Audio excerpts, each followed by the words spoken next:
Hey, fellow tennis nerds, I hope all is well. Today I'm here with Swupnil Sahai, the CEO and co-founder of Swingvision, a software I'm pretty sure you've used. It's a really cool app, tracks everything, and it's backed by Andy Roddick, James Blake. Sure, you've heard of these guys, and many more, and it's something I've been using for a long time myself. We're going to talk about the journey. We're going to get into the weeds with the CEO today. But first of all, how are you today? Hey, Jonas, I'm doing really well. Super excited to be on this podcast, especially because I've been a tennis nerd of my own my whole life. So it feels very appropriate and excited to be here. Great. So what is your background in tennis? Like, I know this came from Berkeley, like the whole idea, but how did you get into tennis, first of all? Yeah, I started playing probably like around the time I was 7 years old. My dad played kind of as long as I've been alive. So it was his main sport. He was always watching Roger Federer on TV. And so kind of became a Federer fan through him. The racket kind of alludes to that here. And then I kind of grew up playing with my brother as well, who's 2 years younger than me. So kind of tennis family, I guess you could say. And that's been our main sport. Also play a little bit of basketball here and there, but I think tennis has always been my main sport. And then, as you mentioned, I went to Berkeley. I went more the academia route. I always wanted to play more tennis than I actually got to play, but my parents being kind of immigrants in the US, the big focus was always on education and like, got to go to college. You got to have the safer path, I guess. And so that's the route I went. And I was studying specifically statistics and machine learning, tried to become a professor. So I went to Columbia to get my PhD in statistics, actually. So I was out in New York, played on some clay out there. Unfortunately, it's the U.S. green clay, so it's not real clay, but it's decent. It's the best we can get around here, and that's kind of the route I went, and then ended up working in like autonomous driving. So that's sort of my background, is really more in statistics, machine learning, and now I guess you could say artificial intelligence and doing things with cameras. That's really kind of my background. It's been quite a journey with Swingvision. I mean, you started in 2019, if I'm not mistaken, and then you had like the pandemic happen straight after that. How did that like affect your journey? Because you've been going on a pretty straightforward and good momentum, but that must have been a big shift in things, right? Yeah, definitely. I mean, I think just even shifting to Swingvision, like I was at Tesla before this, and so it was relatively stable there, and the company was just getting to profitability, so it was sort of a safe thing to do. And ended up kind of taking this sort of a chance, taking a bet here with Swingvision. And things were going pretty well, though, initially in 2019. And then we launched the first version of the app where you could put up your iPhone and record your game and get some stats. And that was released towards the end of 2019, just before the pandemic. And then it was really terrifying. Yeah, when the pandemic started, like initially all the tennis courts closed everywhere. So then we were kind of in panic mode. Nobody was using the app anymore. We actually even did like a short-term pivot at the time. We built these drills that you could do at home by just like putting your phone on the ground and you could hit against the wall and things like that. And so we actually really tried to shift focus very quickly. But then it was like a few months later and then everything opened and then tennis was the only sport that people were playing. So then it was sort of like the opposite effect. And so then that was great. And so we were able to then kind of focus back on the core product, which was like recording yourself on the tennis court. And then from there, just kind of kept iterating on the product and improving, the general accuracy of the tracking and everything. How has your journey like startup life being? Because startup life is tough. Like you need an entrepreneur is not an easy job to be in, and you need to see some success, and you have to go through a lot of hardships as well. Even if your journey is going pretty well from the start, how has that been for you to be kind of in startup and being an entrepreneur and a founder? Yeah, it's been tough. I mean, for me personally, like I'm pretty introverted. I've never been a risk taker. Like I just mentioned, always sort of went the safe path, go to college, go to grad school, like work at an established public company. Like that's kind of been sort of my mentality always. So I think switching to like a risk taking position has definitely been a bit of an adjustment. And I've gotten better with that, but obviously it's tough. And even initially, like starting out, we pitched to a bunch of VCs out here in Silicon Valley. We got no investment whatsoever from any VCs in the very first round of funding that we did. Thankfully, we did get Andy Roddick and James Blake, as you mentioned. So they were our first two investors, and we were able to somehow get to them through our network of just people that we knew, like in the tennis community. But if it wasn't for them, like the company probably wouldn't even exist because like no one else wanted to fund it. So it was definitely a struggle then. And then even once we released the product, we tried again to go out for some VC funding, and it was still really hard. There were a couple times where we were just a couple months from running out of money completely as a company. So that's happened a few times. So, there've been some dark and scary times, I would say. But the good thing is, as a product has gotten better, as we have more customers using it, the word of mouth has like spread more. Then I think every subsequent round of funding has gotten easier, at least. And so we finally did raise our venture capital, and like we had a Series A last year that was led by a VC firm. So we're finally like in that world now. But it wasn't that straightforward for us to get there, and it was definitely a bit of a different path, I think, if you compare it to other Silicon Valley startups, at least, where a lot of them will start out their first round, they raise like $5-6 million. Like we did not do that until last year. So we didn't do that till like 4 years in. But I think as far as like tennis company goes, yeah, we've I think moved quite quickly, and that's been good to see that we've been able to bring some innovation to the sport, which is exciting. Yeah, and what's been, you think, the pros and cons of being a tennis company? It's been like, do you think that affected like the backing of the company, that it's like tennis, and tennis is, you can argue that it was rising after the pandemic, but in the US you have a lot of these reports like it's going down, people aren't watching, but then you're seeing tennis do well in other metrics, so it's very tough to say. But do you think that's affected it in some way? Yeah, definitely. I mean, I think especially those first 2 rounds of funding, tennis was in the US at least perceived as a very high income, country club sport that only really rich people play, and it's not as serious or as massive a market compared to like basketball or baseball, which are like huge here in the US. And a lot of VCs just also aren't familiar with the tennis market globally and like how big of a sport it is, like in Europe and so many parts of the world. So I think they were kind of wrong on some of those things. But yes, as you mentioned, it was kind of stagnating in the US. But post-pandemic, I guess that's been a bit in our favor. Tennis has become very popular now again in the US. We have some great players, both on the men's and women's side, but especially the women's side, kind of leading the front after Serena and all the other legends that we had in the kind of the 90s and 2000s. So that's been great to see, and that's helping a lot. And then obviously pickleball has been another thing that's also picked up very quickly, and it seems like everybody I know is playing it, even friends who never cared about racket sports before. So I think that's really good to see that we're getting that pipeline of people, and hopefully some of them will kind of move to tennis eventually. But I think all that's kind of helping now, and then I think tennis is in a good spot now in the US. It's growing more. I'd like to see some more men, I guess, on the pro side, kind of getting to the later stages of the slams and all that. I mean, we did have Francis at the semis at the US Open a couple of years ago, but I think, the more of that we can get, then I think it just builds more excitement. And, you have these young players like Ben Shelton who will kind of like get non-traditional fans involved in the sport. I think that's really good. So more of that, I think hopefully we'll just continue growing the sport here in the country. But I know it's booming, obviously, in Europe and the rest of the world. So that's great to see. Yeah, do you offer the app for pickleball as well now, right? Yeah, that's right. That's something that we added in December. So it's still in the same app, and you can basically select your sport in the app, kind of like Strava, where you can select whether you're going to go for a bike ride or go for a run. So very similar.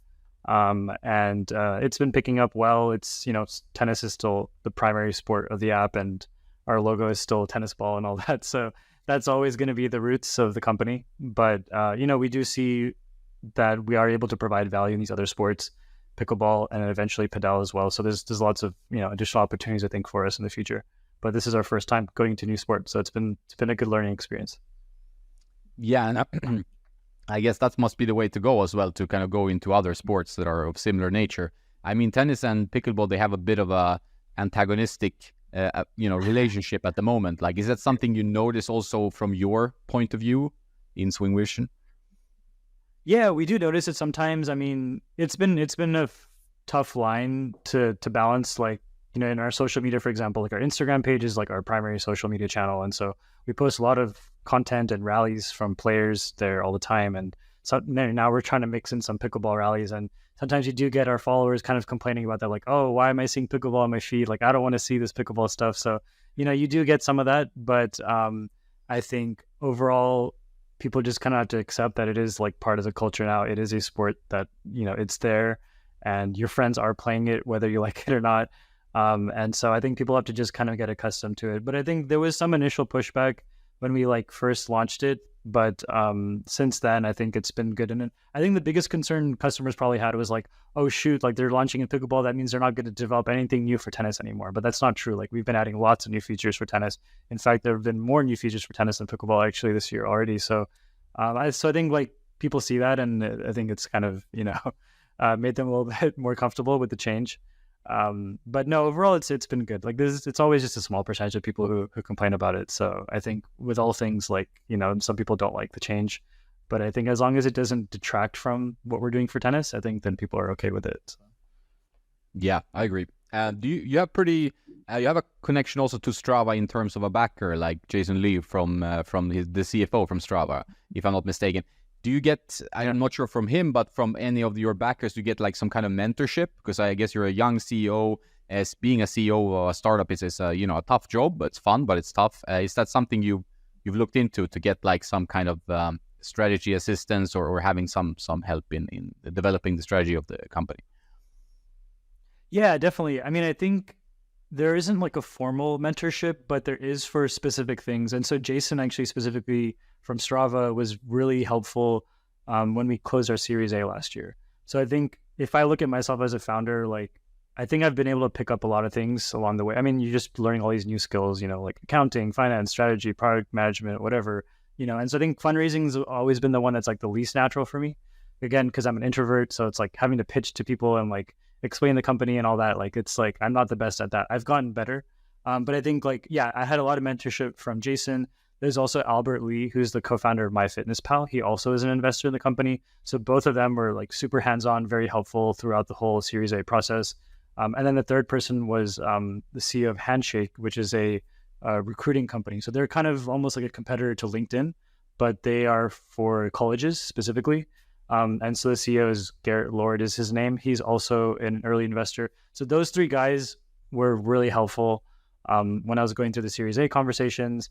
And just in general, just kind of thinking about company building and, the next hires we want to make and, how big do we want to make the team and when do we want to fundraise? Who do we want to fundraise from? Like all that. So they've been really helpful with that. And then now after the Series A, we actually have like a board. So we actually have like our lead investor from the Series A is on the board now. And so, now they're kind of like the main mentor for us.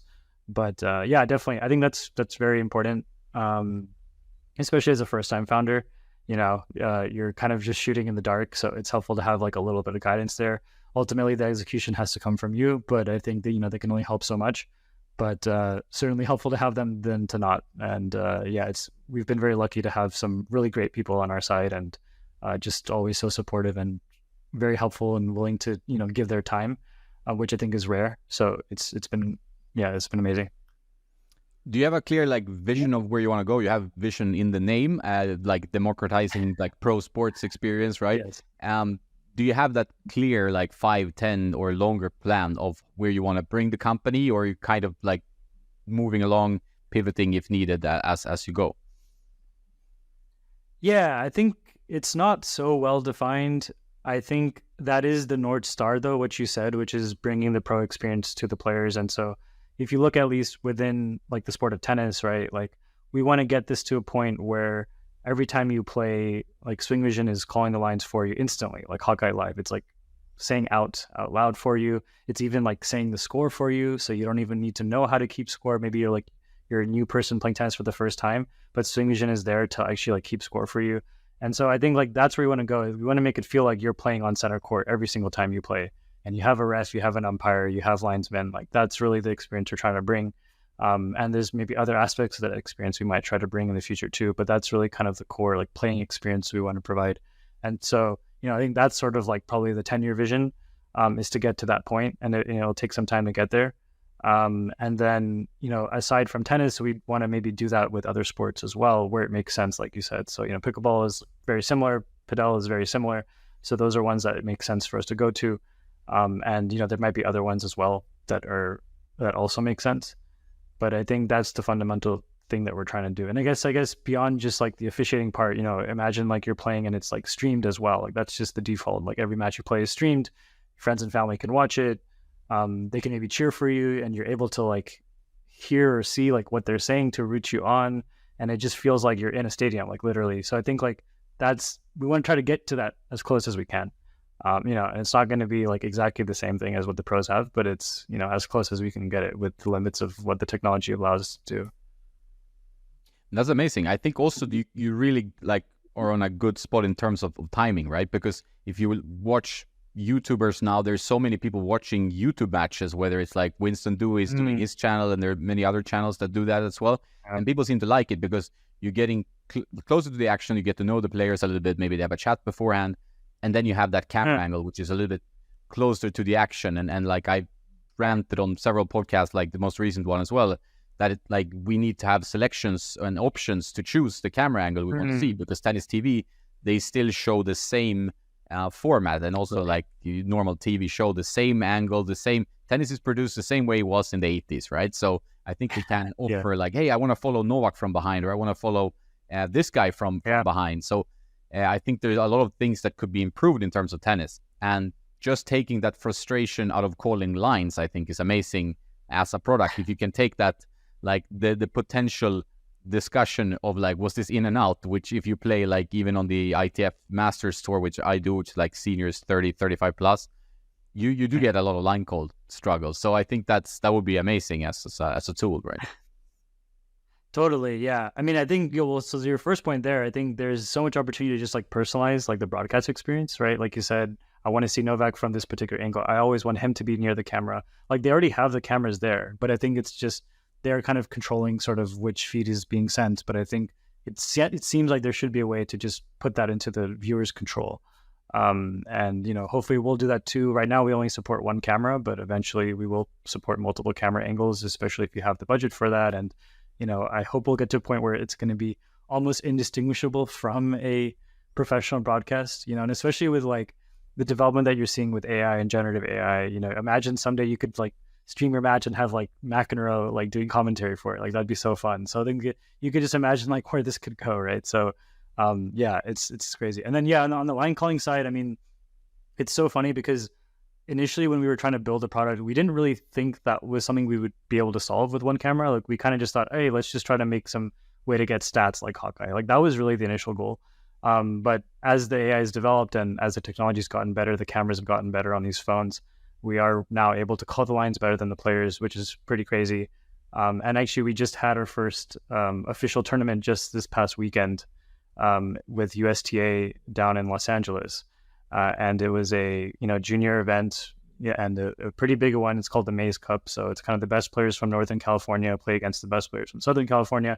And every court, there was an iPad there where the players could go up to challenge a call.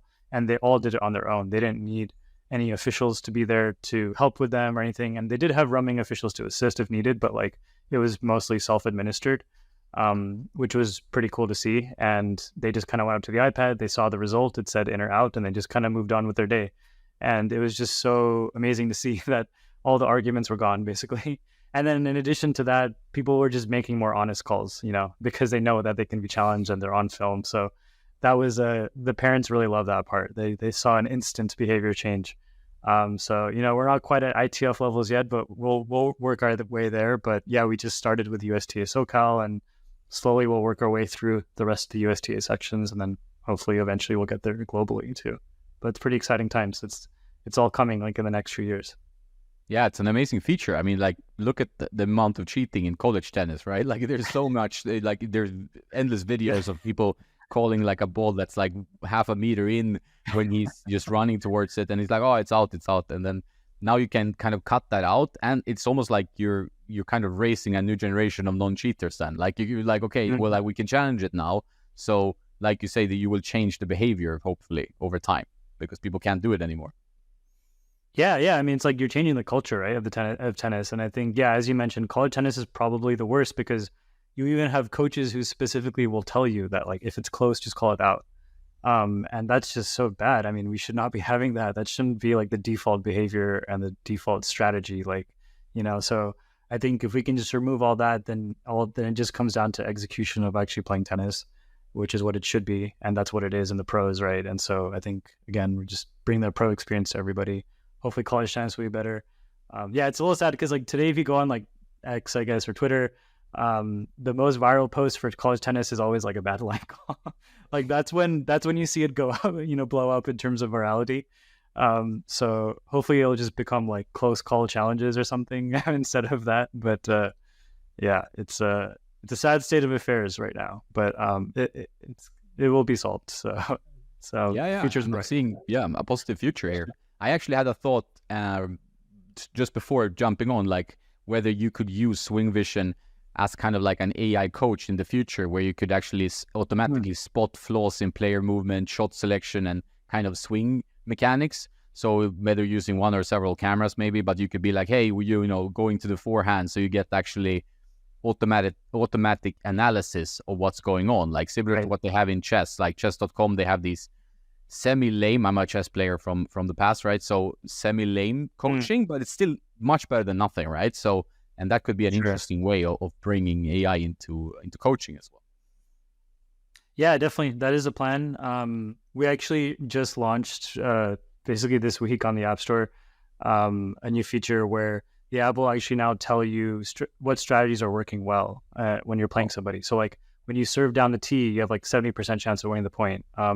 When you're on the deuce side returning, you know, you should actually hit the forehand back to their forehand. That's actually the best strategy. So based on what happened in your match and like the actual points that were won and lost, we're actually now able to tell you what strategies will help you win. And then conversely, we're also able to tell you what strategies are resulting in you losing the most points. Like you lost 9 points when, you know, someone hit to your backhand and you tried to go back cross court to their backhand. And like, maybe that's a shot you need to work on. So, you know, we're slowly getting into that level, like what you're saying. It's not quite technique feedback, but it's strategy feedback.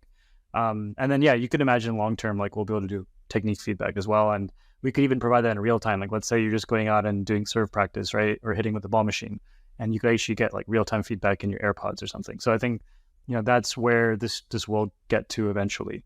And yeah, definitely have seen a lot of demand for that. And I think it's exciting because, you know, I don't think it's necessarily going to replace coaches, but it would sort of augment the coaching experience. And if anything, you might even open up opportunity for more coaching, like remote coaching, and make that coaching more efficient. Or, you know, the AI sort of helps the coach figure out what are the specific parts of the video that you need to look at and provide feedback on just those parts. So I think it's sort of like an assistive tool. But we'll see how that evolves. But we have some more stuff for that planned over the next year. So yeah, it'll be interesting. That's great. Yeah, because using coaching, like using video for coaching is so, even if you can't like replace like a real life coach standing next to you hitting forehands, like watching you hit forehands, it's still so much better that you can actually go to YouTube, you can watch a video, you can record yourself, you can play it back, you can send a clip to someone even. So that's like already making, I think, the improvement process quite much faster than it was in the past. And I noticed that with like many things like music, where I mean, it's so much easier now to learn music. Like I play music on the side, and it's so much easier now to learn songs and stuff than when I started, right? Because of technology. So it helps to improve the learning, which is something we can all just be happy about. Totally. I mean, that's what I do a lot with Swingvision. Like if I notice, oh, my serve is a little off or something, it's like I can just go back in the app and say like, show me all the serves that I missed, and I can just watch it. And it's just like instantly within a couple minutes, you know what's wrong. You know, and then if you need help, you can go to YouTube and, you know, find great people out there putting good content on how to fix your toss or how to, you know, hit a kick serve or whatever it is. Like anything you want is out there. And all of this is just getting compressed, like you said, and the ability to improve is getting maximized, I think. And it's great because I think especially with a sport like tennis, it's so technical and there's so many barriers to entry, and just getting to the point of like being able to play a single point is so complicated because you have to know how to serve, need to know how to return a serve and all that stuff. So it's such a big barrier compared to a sport like pickleball, I'd say, where you can just start on day one. But it's nice to see that there's so much technology, like you said, it's making it easier. Hopefully that means more people will play tennis. So it's exactly. Yeah, I think so. I hope so. So AI, like it's a huge discussion, like maybe the topic slow down a little bit, but it's still something where people talk about. How deeply are you following AI in general? Like it's you, because you're so closely connected to it as a company. Yeah, I mean, I think we try to follow it from a distance. I would say, you know, we don't want the latest trends to really like influence too much in the way that we're trying to build a product. I think for us, it's always number one priority is like, let's address what customers want. Let's build something that customers want. And, you know, if AI happens to help with that, then that's great. But we don't necessarily need to have AI in every single thing that we build. for customers. Every single feature doesn't need to be AI driven. I don't think we have that philosophy at all. But it is interesting to just see like the developments that are being made and interesting new product experiences that are being created. I think it's really cool to see these new like chat style interfaces that you're seeing in a lot of apps now. And remains to be seen if like every app is going to be like that. Like, am I going to be just chatting with my word processor? Am I just going to be chatting with my Slack assistant and not with people? Like, I don't know. But I think certainly some apps are going to move in that direction, and some applications are. So we're kind of just following it from a distance, assessing whether that thing helps us solve a particular problem that we're trying to solve. And if it does, then great, but not necessarily attached to that. And yeah, so far we've been just kind of going our own path, I think. And I think the key thing for us is just we're always building our own AI. We're always collecting our own data. We're not tapping into OpenAI or anything like that, which I know a lot of startups are trying to do because it's sort of like a shortcut path. But I don't feel like that's a good approach long term, because then it just means like anybody can do it, like you're not building anything defensible. So I think we really try to do everything in-house as much as we can. But, taking inspiration from what's being created in the industry is always a good idea too. In the beginning, I mean, you had a lot of support, but also like really like good reviews and good like appreciation from Apple. Like that's been probably huge for you, I would guess. And it's been kind of first and foremost an Apple product, but now also on Android.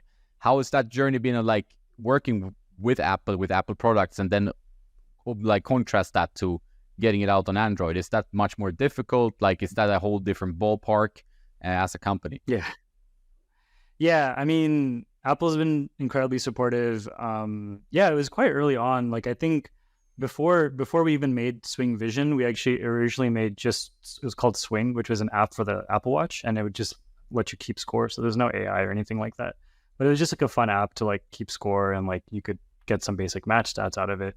So we actually were already featured by Apple for that app because it was just so new. The watch had just come out and we were one of the first apps for it. And we actually, when we got featured that year, I think it was 2018, for the new Apple Watch that came out, I think Series 4 or something, I actually included that screenshot from Apple's website because we were featured on Apple's website for the Series 4 as like one of the apps that's really good for the watch. I included that slide in my pitch to Andy and James, actually. So it was actually a very helpful proof point. So, I think I credit some of the investment to the support we got from Apple, actually, because that showed some validation. Like, okay, we're building this brand new thing where it's going to like track the ball using the camera, and that's completely different. But at least it showed that, like, hey, these guys know how to make an app that like even Apple would recognize. And so I think that helped a lot with the credibility. And then from then on, we had already kind of built some sort of relationship with the team at Apple. And so they were aware that like we exist and we really love pushing the limits of, their devices. And so anytime we would release something completely new, they were always interested in featuring it. And that's how we've been featured in like 3 Keynote events at this point. And then finally we got the Apple Design Award last year. So yeah, they've really kind of been very excited every time we're building something new. And anytime they're releasing new devices, they're kind of asking us like, hey, what do you want to build for this? And so it's a very unique relationship that we have with them.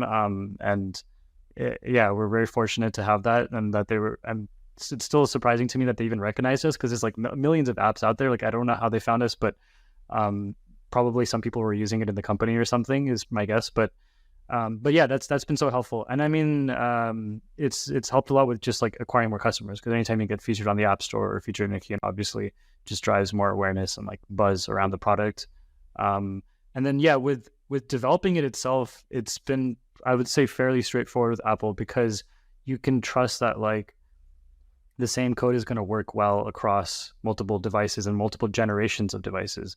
I think that's the biggest advantage that we have working on Apple. Whereas when it comes to Android, we're still not on Android yet. We're getting really close though, but it's just, Samsung does their own little flavor of Android, and then like the Google Pixel has their own thing, and then the OnePlus does their own thing. And so it's like, and even if they're using the exact same chips in the phones, like the performance will be different because the software is different.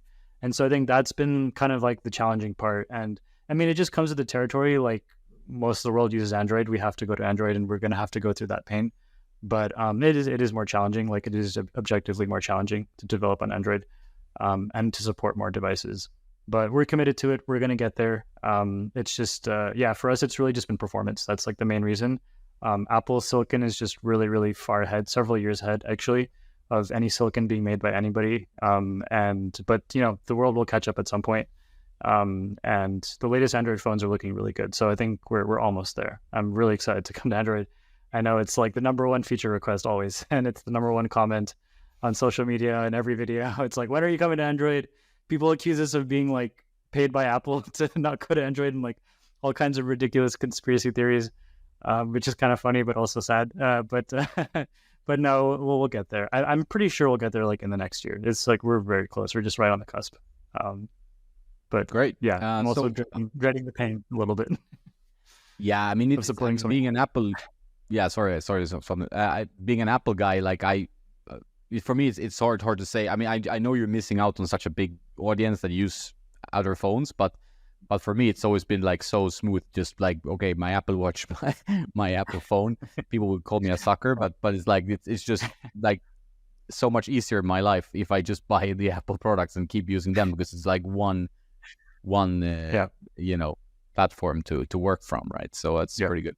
Have you been in touch with the ATP, or have the ATP or WTA been in touch with you guys, as you're one of like the kind of leading tennis startups and you're bringing something quite new to the game? A bit. I actually randomly had a meeting with Andrea Gadenzi, is that his name? Who runs the ATP. Yep. So I met with him a couple years ago. We were trying to get him on as an angel investor actually, but he ended up passing. But he was very fascinated with what we were doing, and I think he's trying to build this whole like one vision, right, where it's like all combined and like the same technologies used across all levels of the professional tennis and everything. So I think there's probably something there. I feel like it's a little early right now, just because our technology is still very like consumer focused, and there's always trade-offs you're going to have to make. Like when you're trying to make it so affordable that it just runs on your phone, then that means that like there's limits to the kind of accuracy you could have. And obviously the professional level, they just have a much higher bar. There's so much more at stake. And so, and they already have Hawkeye, for example, being used where they have like 10 cameras on the court. And, obviously our AI is amazing and I love it, but like, 10 cameras, like it's really hard to compete with that with just one phone. But who knows? We'll see over time. I think, as I mentioned, we are planning to build a multi-camera system at some point. I don't think we're going to need 10 cameras, but we will need more than one if we do want to go into the pro level. And I think what's exciting is there is an opportunity at, like, for example, the challenger level, right? Like Hawkeye is not used at any challenger events basically because it's too expensive. And so there's like nothing there. And it's still like linesmen, and it's pretty bad. Like there's some events where you'll have like one linesman on the sideline and he's calling the ball on the other side of the net, like the entire sideline he's calling, which is just insane. Like that should not be happening. But I get it. Like the budget is what it is. It's not like broadcast on TV. They don't have the same sponsor levels. But I think that's a really exciting opportunity for us because, with let's say two iPhones, I think we could do a much better job than the linesman, and you'd have equal accuracy on both sides and all that stuff. So I think there's a very exciting opportunity there in sort of that like middle level, just outside of like the slams and the masters. And it's actually very wide. If you think about it, there's more tournaments at that level than there are at the higher level. So there's more players that you can help and all that. So I think that's really exciting. And, as we start creeping up the levels of the sport, maybe there's some formal partnership or something that happens with ATP and WTA.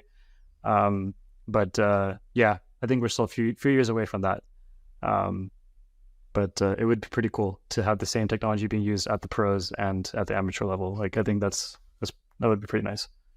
Yeah, it would fit in well with the vision for sure, and also with, like you say, the ATP vision. And I think like they want to push like futures, challengers, the lower levels. I mean, this is still insanely high level of tennis.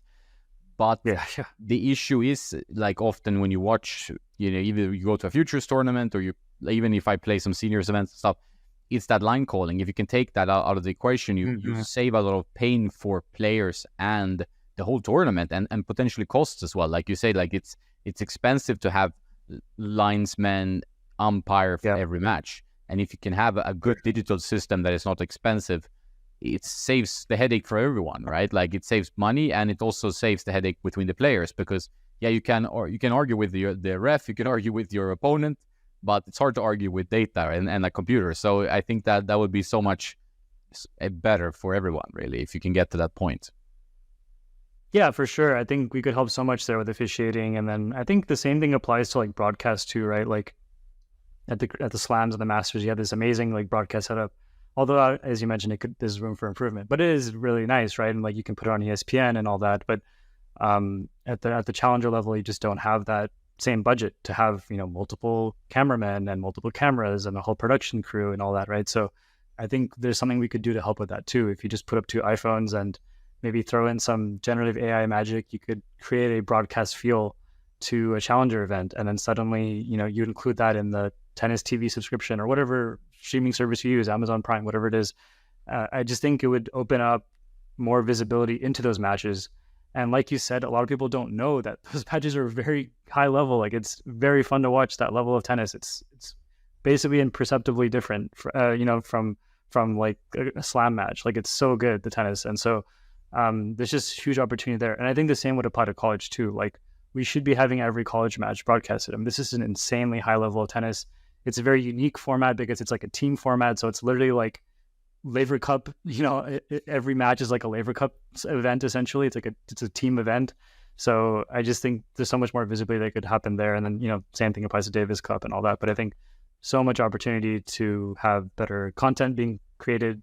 I mean, I've seen some of these challenger matches that they do stream, and like the video quality is not great. It looks like it's from the 80s or something. Like, I don't know what camera they're using, but it's like, come on, my iPhone is better than this. Like, I watched my own match on Swingvision and it looks better. It's just like, clearly there's a disconnect here. So it feels like there's an opportunity. Hopefully it'll happen. Yeah, because I think what they should notice now, like they do some live streaming of Challenger. I saw like Berrettini when he was coming back from injury. I saw him playing like, oh, I want to see Berrettini. How is he doing, right? Like, because you also suffer when players suffer in a way that you like they have been struggling with injuries, always this injury, lingering. And when he was back, I watched a bit of YouTube. I'm like, this is a great venue to push tennis. You live stream a sanctioned event on a high level with some star. Like Team was also playing challengers, a lot of players playing challengers. Yeah. Live stream that for free. You get so many tennis fans. And like also for Tennis TV, you can then cross-sell to be a Tennis TV member. Oh, you like this stuff? On Tennis TV, you can replay matches from Agassi up to watching Novak win ATP Masters. So tennis has some kind of marketing packaging, to do some improvements of, in my opinion, I think, because the tennis product itself is strong. Right. Yeah, that's a good point. I feel like that's so much of what's holding back like the fan base probably, and just general revenue coming into the sport, is just the way that it's marketed, the way it's presented. It hasn't changed all that much really. Like you said, they should be moving to a lot more court level view. You just see like the physicality so much better from that angle, and you can appreciate it more even if you're not a tennis player. So yeah, there's so much opportunity, but I'm optimistic that the industry will kind of move forward in that direction, and will make the broadcast experience even better across all levels. I think it'll just be so great for the sport. Very exciting. Yeah, for sure. When you log into Swingvision, one of the things I really like is that you get a feed like with players from all over the world, all levels, posting their matches. I'm not sure if they know that people can watch it if they want, but it feels like such a tennis loving community, and points of all levels, because like I do racket consultations and stuff. Like, so for me, sometimes people send me Swingvision footage. They send me links to Swingvision. It's quite often. And then I can look at, okay, so I'm using this racket. It doesn't work for me. This is my level. Because people sometimes have a hard time estimating their own level or their weaknesses. So people don't know, like, am I a 4.0? Am I a 5.0? Most people overestimate how good they are, I would say, in tennis, myself probably included. And that is great then to get that footage. But then when you're on the app, you feel like it's such a community. What would you say is like it's like the feedback and the kind of the most popular feature that people use, or do they like get back to you? They're so happy that they can upload their stuff, and you cut out the in-between time, which is a huge feature saver of yours. So what's kind of the response from the swing community? Yeah, definitely. I mean, I think with the feed, it's very fun to look at. Like, I think when you first kind of poke around in the app, I think for a lot of people, they tend to use Swingvision in sort of like single player mode. So they're mainly just focused on like their matches. But we have gotten more and more requests to kind of make that feed a bit more curated and like show your friends, or be able to search by a specific level. Like I'm a 3-5. I'm trying to get to a 4-0. Like, show me just 4-0 singles matches. And like, I want to just poke around and see like, how do people serve at the 4-0 level? How are they moving? Like, what's their forehand speed looking like? Like, I think that's a huge opportunity for us to improve that feature and just make it more useful and more curated to what you're trying to get out of it. But certainly the most popular feature is what you mentioned, which is removing time. I think, if you're saving people time, it's like hard to beat that, right? So I think the fact that you can watch your entire like 2-hour match in like less than like 30 minutes is pretty incredible. And you can just watch right through it really quickly. It just cuts the time out. And now with auto scoring, it'll put a scoreboard on your video. So I don't know if you've used this yet, but basically like at the end of the match, you just put the final set scores. Like let's say it was 6-3, 6-4. So you just confirm that, and then it will generate a point-by-point scoreboard throughout the entire video. And so now if you go watch the video, you'll have a little scoreboard in the corner.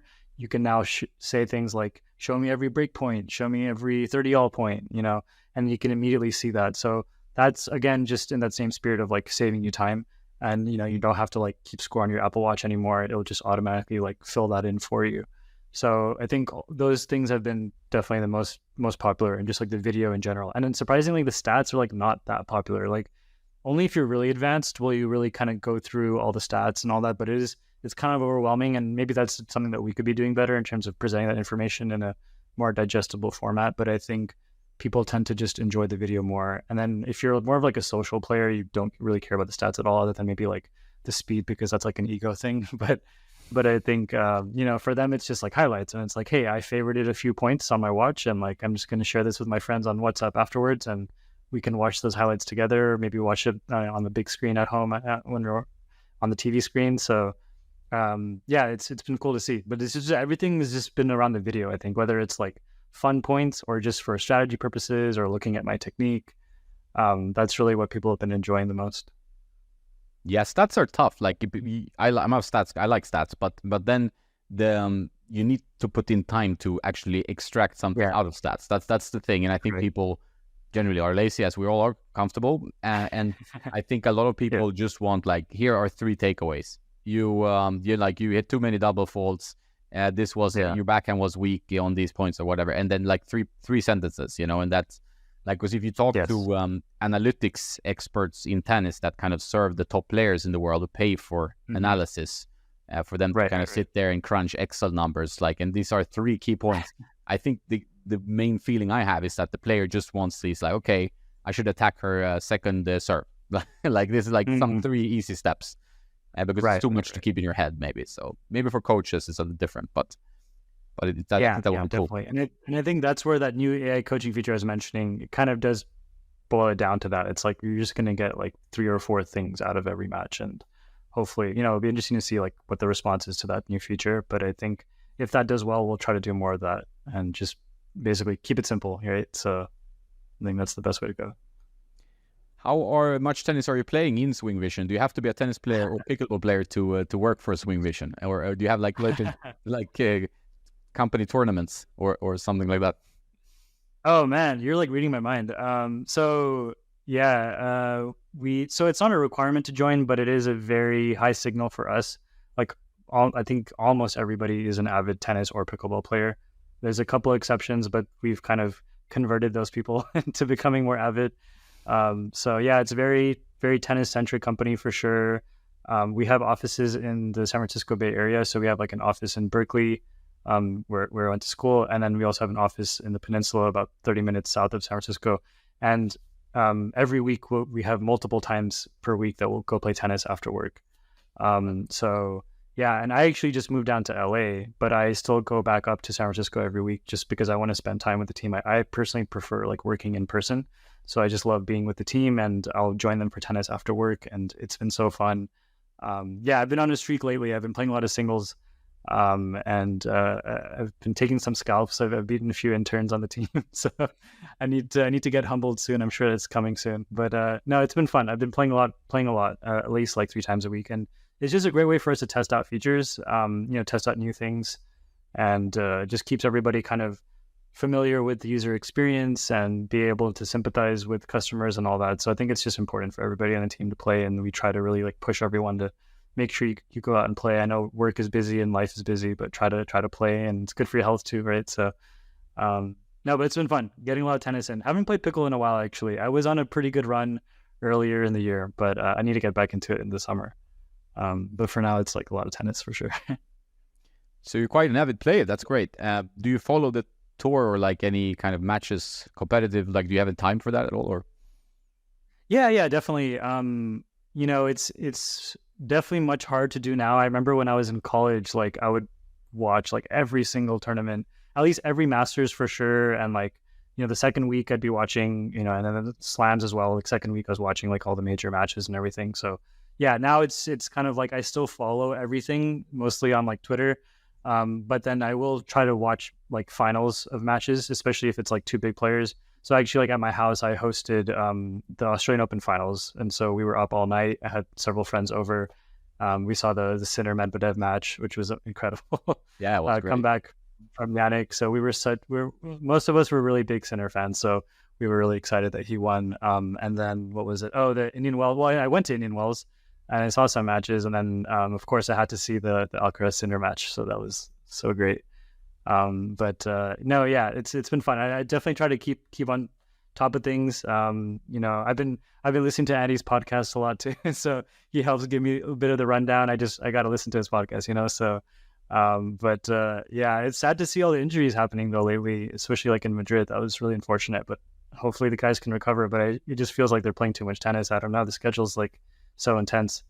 But hopefully somebody fixes that because we really want these players to be able to be like maximum health at every event, but I'm really excited for like Wimbledon and like what's going to happen there, because I feel like that's, at least on the men's side, like that's like Yannick's best surface, but Alcaraz won last year. So yeah, there's just so many cool storylines happening both on the men's and women's side. So I feel like it's a good time to be a tennis fan. Almost too much to keep up with. I was worried. Like I'm a Fed fan. I'm a Rafa Fed fan, of course, both guys. But yeah, because that's kind of when I got back into tennis. But I was worried. Like, okay, after these guys retire, the growths, tennis will be in a vacuum, which happened a little bit. Like maybe after Sampras or whatever, there was a bit of a vacuum, I think. Federer came then, like after maybe a year or two. But now we're not worried anymore. It's only the injuries, as you say. Like, do you have any favorite players that you follow a bit extra? Or you're kind of like general fan? I mean, I think single favorite player for me right now is Carlos. I saw him against Andy Murray at Indian Wells back in like 2018, so he was still like a baby basically, and it was a long 3-setter. I think Andy actually won that match, but you could just see already from that age like just the talent that he has, and I really enjoy watching players with variety, which is why I'm a huge Federer fan. I mean, I like seeing players who will come to net, serve and volley, they'll do a drop shot. They'll do that half volley, but they can also play from the baseline. Like for me, that's tennis at its peak, is when you have that variety. And just like the geometry of the points that you see, especially when Yannick plays against Carlos, is like just peak tennis. I feel like it reminds me of like the Fadal rallies where you'd have these crazy, looping forehand, then like he hits like a cross-court forehand, then he hits like a backhand slice that's like a squash shot, and then it's just like this crazy like mix of geometry and spins.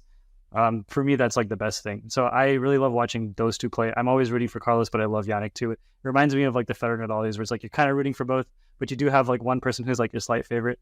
So I think like I'm really enjoying that. And then on the women's side, like I'm a huge Coco fan. I just think it's so great. Again, there too, we thought there would be a huge vacuum after Serena left, especially as an American. Like it's so great to see Coco. I'm like always rooting for her. And she's just such a great like personality on and off court. And then I love watching Ika play too. I mean, she's just so great. And then it's great. Now we have like Arena as well, kind of playing really well. So all these really great players, it's so fun. And seeing so many like epic matches and finals, it's like I'm always rooting for like the long matches. So yeah, kind of wish women's was best of 5, honestly, because like it'd be so cool to watch. But I know it's brutal. We'd have even more injuries. But I'm always like dying to see more tennis and like see longer matches. All these epic ones are so great. Yeah, the storyline of a 5-setter can't be beat, in my opinion. Like, I like a tennis story, right? So, variety, I 100% agree. I'm also a Carlitos fan, and also approve of Sinner, of course. But it's like that storyline when it's ebb and flow in a match. That's what you want to see. Like, there's some... You don't want to see a complete destruction of someone. You want to see that this goes...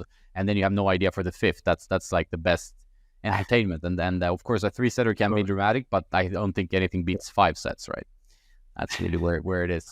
Although... Like you say, the injury is something, I don't know, like less tennis, better scheduling, fewer tournaments, fewer mandatory tournaments. That's up to the ATP WTA, but it's worrying when you can't. Like, I'm going to Rome next week, right, on Tuesday to watch some tennis. It's a bit of a work trip, and you want to see XYZ player, and then it's like injury, and then you're like, okay, well, at least I get to see some tennis, and I just hope Rafa is still there or something. That would be good. We'll see. Oh my God, yeah. Yeah, the French is gonna be so fun. I mean, we'll see how far Rafa can go, but yeah, I mean, just seeing him one last time is gonna be amazing. Yeah. That's amazing. Well, it's nice to hear you're such a tennis fan, and I love the app, as you know, and I will keep using it. And if I have feedback, I will send it over. It's been a great journey. I think it's like really connected well to, I think, the growth of tennis as kind of in tennis media or social media or using video, and I think it's like slots in perfectly there. Also for players who are ambitious and want to see themselves play or record themselves all the time, which I've been doing. It's really helped to have an app that you can do it. You can cut out points and you can keep score and stuff like that. So we're really well done. And I wish you really an amazing journey. And I hope to be a part in some way, and we keep in touch after that.